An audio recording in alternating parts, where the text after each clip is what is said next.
The memory of Babylon, on the night of its fall, burns in me sharper than any sword wound. I am an old man now. My beard is white, my spear arm long gone to dust. Yet when I close my eyes, I stand again beneath those colossal walls. A small man before a city built by gods, not mortals. In my youth, Babylon wasn't just a place. It was a legend told over campfires. We Persians had our own proud cities, but Babylon, that was a word said with a mix of envy and awe. The city of blue-glazed gates and hanging gardens. The navel of the world. I grew up far from it, in a small village where the hills roll like sleeping lions. My father tended goats. My first memories are of dust on my feet and the smell of baking bread. But sometimes soldiers would pass through, their bronze helmets gleaming. They carried the dust of many lands on their sandals and spoke of things I had only heard in stories. I wanted to be one of them. By the time I could lift a spear, our great King Cyrus had united the tribes and stretched his hand toward the west. "Serve the king," my father said, clapping my shoulder. "Better to march with a lion than live where his shadow falls." So I went. The army became my world. The rhythm of my life was the beat of marching feet, the clatter of armor at dawn, the smell of sweat and horse. These became as familiar as my own breathing. We believed in Cyrus. He rode among us, dust on his cloak, and he seemed to know exactly how far the world would bend to his will. But even as our banners flew over more lands, one name kept being spoken with a different weight. Babylon. Merchants talked of its walls, so thick that chariots could race on top. They said its temples were so rich, the gods feasted day and night. Its king, Nabonidus, was a strange man, and his son Belshazzar ruled in his place. Someday, an older soldier named Ardashir told me, "Our king will take that city. Then there will be nothing left to conquer." He said it like it was inevitable. When the order finally came to march on Babylon, a strange quiet fell over the men. Even the veterans spoke softly, as if afraid the city was already listening. We marched for days across flat, open land under a huge, indifferent sky. The closer we came, the more the great Euphrates River dominated the world. Then one morning, the mists lifted, and there it was. A vast, low blur that resolved into towering walls. Babylon. I remember how it made me feel small. The outer wall rose like a man-made cliff, stretching so far it vanished into the haze. "The city will never fall," a comrade murmured, then spat to ward off bad luck. "Not unless the gods themselves open the gates." We set up camp outside Bowshot, a sea of tents and fires. At first, it felt like any other siege, just bigger. We watched the city. They watched us. But at night, we could hear the faint murmur of life inside, laughter, music, temple chants. It was as if Babylon weren't under siege at all, but throwing a long, drunken festival. "They think they're safe," Ardashir muttered, staring at the distant glow. Rumors flickered through the camp. The city had stores for years. The Euphrates flowed right through it, giving them endless water. They could outlast us easily. Then came the omens. A dust devil that spun toward the city and collapsed. A raven that fell dead from the sky for no reason. The priests muttered, frowning, and at night the sound of the river changed. It would lower, as if receding, then surge again, like a great beast drawing a slow breath. Then we were ordered to dig, not toward the walls, but away from them, along the river's banks, cutting channels into the earth. I didn't understand at first. I only knew that each day, the river seemed to sit a little lower in its bed.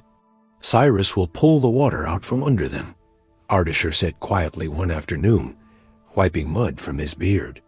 Make the proud city drink sand. The idea was madness.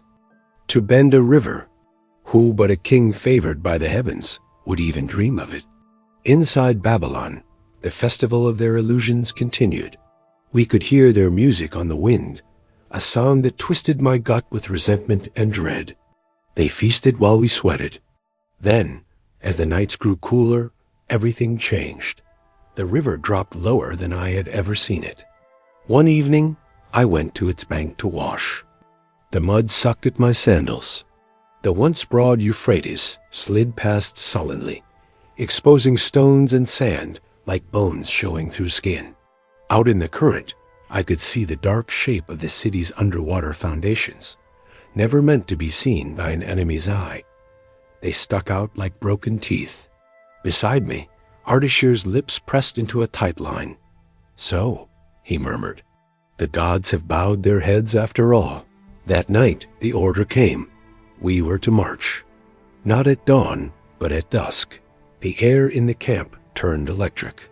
Men checked their weapons, fingers trembling slightly. Some whispered prayers. Others sat perfectly still, already marching in their minds. "Tonight," Ardashir said, "we walk into a legend. Either we will be sung of as conquerors, or no one will remember our names at all." When the sun slid down and the sky turned the color of old blood, we moved. No war drums, no trumpets. Just the soft thud of sandals and the faint clink of metal. As we reached the shallows, cold mud closed over my feet. Water lapped at my calves, then my knees, then my waist. I clutched my spear and shield above the water, my fingers numb, my heart hammered with a thin, metallic fear. We were under the city, passing between the piers of its defenses.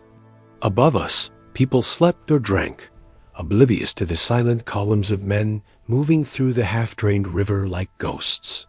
"What if their god sees us?" I whispered. "He sees everything," Ardashir breathed back, a humorless grin flashing in the dark. "Pray he is tired tonight." We emerged from the water into a channel under the inner wall. Its gate was open. I don't know how. I only know that one moment my feet were in the river, and the next I was standing on the inner bank. Babylon's underbelly yawned before us. The signal passed down the line. We moved forward into the breathing heart of the city. That was the last moment when the world still felt like something I recognized. What came after was a blur of stone and fire, and screaming that would haunt me for the rest of my days. We slipped through streets at first quiet, houses looming on either side like sleeping beasts. The air smelled of baked bread, stale beer, incense, and the faint sweetness of crushed dates. Here and there, a dog barked once, uncertain, then fell silent. Then someone shouted. I don't know who. A Babylonian guard stumbling upon us in some alley. A woman glimpsing armor in the dark. One voice, then another, rising. The quiet snapped like a bowstring. Torches flared as doors slammed open. We broke into a run, discipline fraying into urgency. Men spread out, some heading for the gates to open them to the rest of our forces. Others driving deeper into the city toward key points, the palace, the temples, the armories. I ran with Ardashir and a small group toward what our officers had described as the main processional road, a broad way that cut through the city, lined with walls carved with lions. When we reached it, my breath caught. Even in that half-lit chaos, even with my lungs burning and sweat stinging my eyes, I felt a dizzy awe. The road was wide enough for many chariots abreast. Its pavement stones gleamed faintly. On either side, brick reliefs of striding lions marched in unending ranks, their eyes bright where the glaze caught the torchlight. We were ants in a god's courtyard. Then the spell broke as a volley of arrows clattered against our shields. Babylonian soldiers had finally rallied, pouring from side streets and guard posts, their armor flashing, steel met steel. The night filled with the hard, flat ring of impact, the wet cough of men dying. I had fought in battles before. I had seen men chopped down, heard bones break, watched blood darken the soil. But fighting inside a living city was different. Here, every clash echoed between stone walls. Every scream bounced back at us, doubled. The smell of blood mingled with cooking food, with perfume spilled from shattered jars, with the acrid tang of smoke as fires began to catch. We pushed, they yielded, then surged back. The line lurched and twisted. I stabbed, blocked, reeled as a club glanced off my helmet, my ears ringing. I saw a Babylonian boy, hardly more than a youth, rush at me with wide, terrified eyes and a spear he barely knew how to hold. My arm moved before my mind did. His body fell at my feet. For a heartbeat, time stopped. His face was so smooth. He could have been my younger brother, or the son I never had. Blood pooled beneath him, mixing with a spilled pot of lentils. The scent of spices rose with the steam. "Move!" Ardashir snarled, shoving me. An arrow hissed past where my head had just been, thudding into the dead boy's chest instead. We fought our way along the processional road, stumbling beneath banners that fluttered fitfully in the smoke. Above us, the shapes of high towers and ziggurats loomed, their tops lost in darkness. At some point, someone set a building alight. Whether it was us or them, I never learned. Flames licked up from a wooden balcony, then a roof, then jumped hungrily to the next house. The fire moved faster than any soldier, crawling and leaping along the facades like a living thing finally loosed. Soon, whole stretches of the street were bathed in a red glow. The lions on the walls seemed to dance. Babylon's people poured into the streets, now fully awake to their city's peril. Some ran with bundles of belongings clutched to their chests, eyes wild. Others knelt and wailed, tearing their hair, dust in their fists. Priests in elaborate robes rushed toward temples, carrying statues of their gods or sacred vessels, trying to save what they could. I remember seeing one of them, a stout man with a jeweled headdress stagger under the weight of a golden idol, his face red with straying. A panicked horse, cut loose from somewhere, came barreling down the street. It slammed into him, sending him and the idol sprawling. The statue rolled, its gilded face scraping along the stones. For a moment it lay on its side, blind eyes staring at me through the smoke. If their god was watching, he made no sign. The fighting spread and fragmented. Small skirmishes burst out like sparks on all sides. Here a doorway defended to the last. There a knot of men breaking and running. There a barricade erected from overturned carts and household furniture. Our officers shouted themselves hoarse, trying to keep order. Hold the line. Push to the gate. Do not loot. Do not burn. The city did not listen. It burned where it wished. The streets descended into a pure, terrifying chaos. It was no longer a battle. It was the world turning itself inside out. Soldiers, ours and theirs, became indistinguishable from looters and panicked citizens. A man would drop his sword to snatch a silver cup from a shattered stall, only to be cut down from behind. I saw a group of our own men break down the door of a wealthy house. The sounds from within were not of fighting.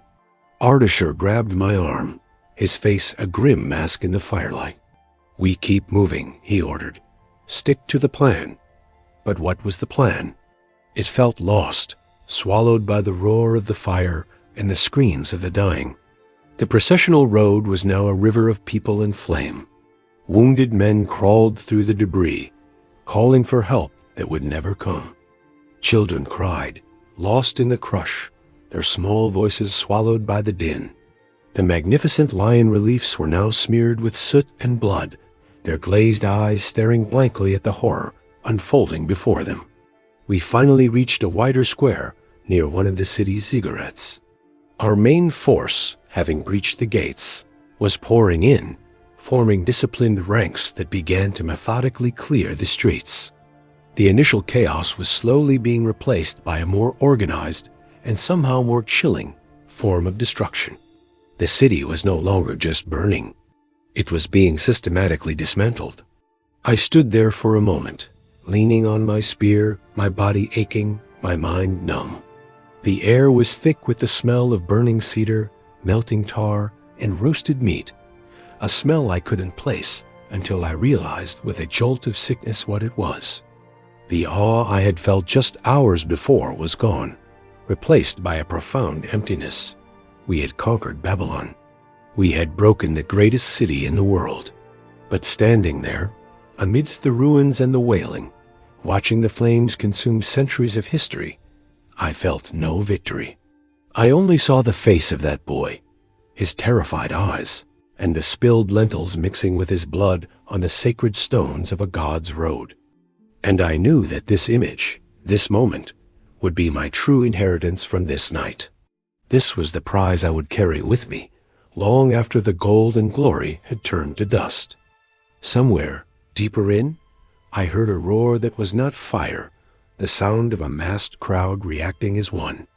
Perhaps word had reached the palace. Perhaps the king had fled. Perhaps he was dead already. I did not know, and in that moment, I did not care. My world had shrunk to the few paces around my own body, to the next strike, the next striving breath. At some point, separated from my comrades in the chaos, I found myself drawn toward a broad courtyard before a massive temple. Its entrance was flanked by colossal statues, their faces stern and bearded, their eyes painted to glare down at all who passed. A crowd had gathered there, priests, guards, and civilians, all pressed together. Some of our men had reached it first and were trying to secure the area, but things were dissolving into madness. Babylonians clung to the temple doors, refusing to leave even as flames crept along nearby roofs. A baby screamed somewhere in the crush, a thin, piercing sound that cut through all the other noise. I stood at the edge of it all, frozen. I was a soldier. I knew how to take ground, how to form a line, how to kill an enemy who faced me with a weapon in hand.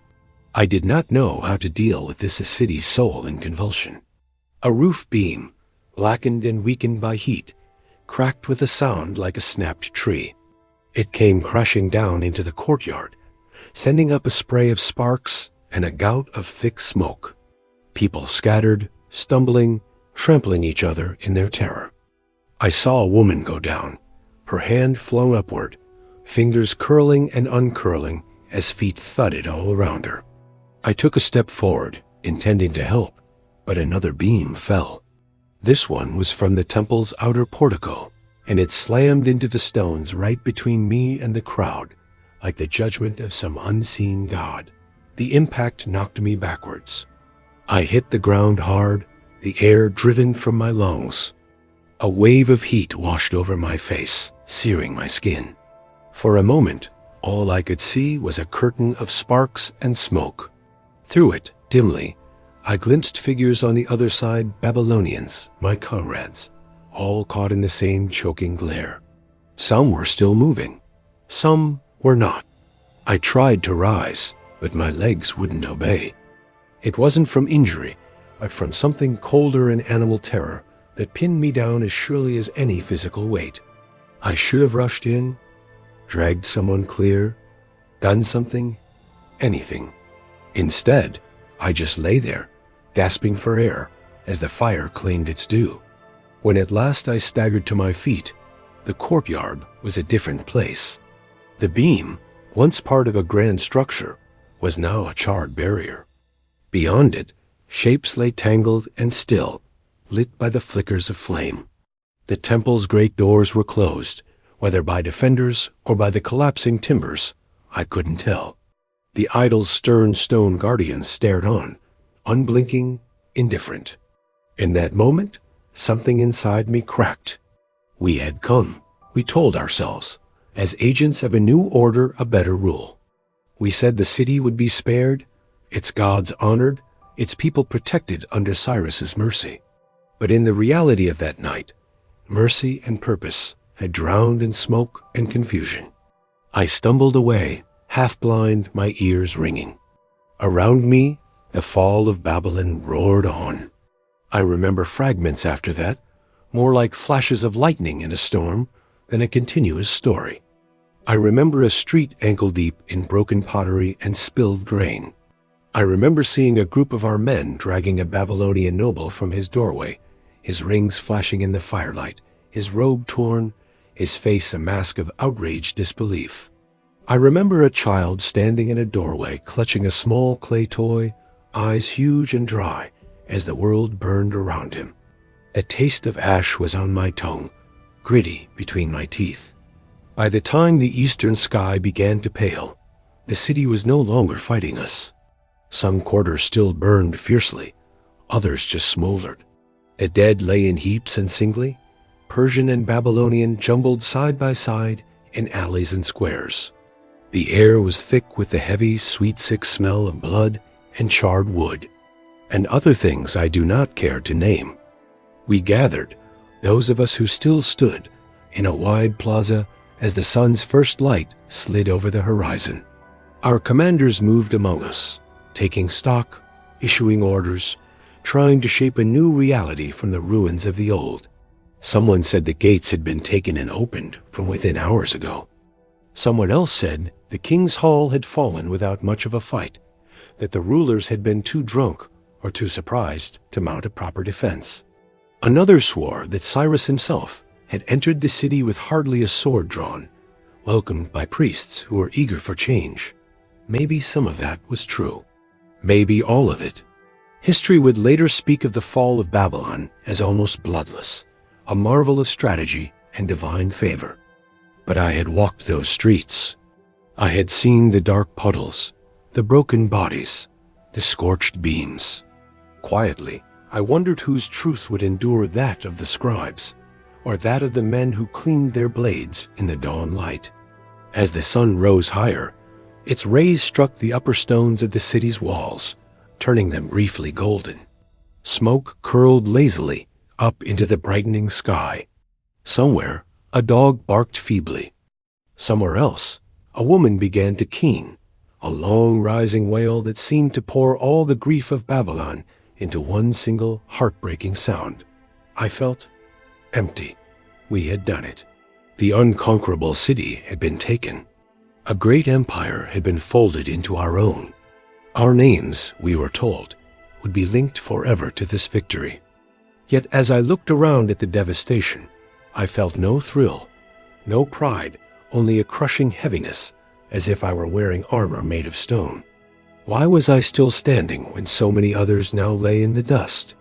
Why had that beam fallen between me and the flames, sealing me out while trapping others inside? Was I spared by a god's hand, or simply by the indifferent random falling of wood and chance? These were questions I couldn't answer. In the years that followed, I fought again, then laid down my spear when my strength began to fail. Kings rose and died. Order shifted. New cities grew. Old ones crumbled into dust. But Babylon remained a knot in the middle of my memory, a shadow that never quite faded. It's a reminder that victory is never as clean as the stories claim, and its price is always paid in moments of fire, smoke, and human suffering that the history books leave out. Thank you for listening. I returned once, many years after its fall, as a guard in a caravan. The city of Babylon still stood, of course it did. Places like that don't just vanish overnight. The walls still loomed, though cracks now marked their faces. The great blue gate still rose, its beasts striding eternally in glazed brilliance. But time and neglect had dulled their shine. People moved through the streets, just as they always had. Children laughed, merchants haggled, priests chanted in their temples, though some gods now had new names or shared altars with foreign ones. On the surface, Babylon lived, but as I walked those streets, my feet remembered the echoes of other footsteps. My eyes saw the busy daytime scenes, but overlaid on them were the shadows of that burning night. Here, a corner where I had stepped over a body. There, stones that had once run slick with blood, now scrubbed clean. A temple courtyard, now calm, where I had watched a massive beam fall like doom itself. To others, the city was just a place, a grand one perhaps, but ultimately only brick and stone. To me, it was a layered manuscript of horrors and normalcy, grief and commerce, overlaid so tightly I could barely separate them. Now, as an old man watching the sun set over more modest walls in a smaller town, I think often of Babylon. We Persians thought ourselves the instrument of a better order, and maybe in some ways we were. Cyrus was a more merciful king than many. He allowed conquered peoples to keep their gods, their customs, their languages. He returned idols to their temples, freed some captives, and wrote his name in a way that future men would praise. But even the gentlest conquest is still conquest. Even a bloodless fall leaves stains seen only by those who walked through the smoke. If I have learned anything from that night, it is this: cities, empires, glory, they are all as fragile as clay in a potter's careless hand. A river can be moved, a wall can be crossed, a name feared across the world can become a mere footnote in a later man's tale. What endures is not the height of the towers or the gleam of the gates, but the memories carried by those who survived their rising and their ruin. Sometimes children in the square ask me to tell them of my soldiering days. They want battles and heroes, kings and banners. Their eyes shine as they imagine themselves in bronze and leather, spears in hand, striding beneath high walls. I tell them some things. I speak of long marshes and comradeship, of campfires under alien stars, of the feeling of being young and strong, and convinced the world will bend to your will. But when they ask about Babylon, when they speak the name with that same mixture of awe I once had, I fall silent for a long moment. Then I say, yes, I was there when Babylon fell. We entered by the river, like thieves in the night. The walls did not save them. The gods did not speak. In one night, what they thought was eternal was shown to be as mortal as any man. If they press me for details for fire, blood, the thrill of victory, I shake my head. Remember this instead, I tell them. No matter how high the walls you build, no matter how bright the bricks or rich the temples, there will always come a night when something you thought unshakable trembles. A river changes its course. A beam falls. A gate is left unguarded. In that moment, you will see how small you truly are. They rarely like that answer. Children prefer heroes to warnings. But I am no hero. I am only a man who walked through another people's ending and somehow kept walking. When the nights are quiet and the wind is just right, I sometimes think I hear it again, the crackle of distant fires, the muffled roar of a panicked city, the long keening cries of women inside thick walls. Then I remember the first time I saw Babylon's silhouette against the sky and how solid it seemed, how permanent. It was not, nor is anything we build. Yet there is a strange, bitter comfort in that knowledge. If greatness can fall, so too can horror pass. If cities crumble, so do nightmares, given enough time. Still, I offer a prayer, in my own tongue and in theirs, for that ancient city and for all who lived and died within it. Rest, Babylon, mighty and broken. Your story is written in more than clay and stone. It is written also in the hearts of those who watched you burn and rise and fade. And as long as an old soldier somewhere remembers the night your walls failed, you are not entirely gone.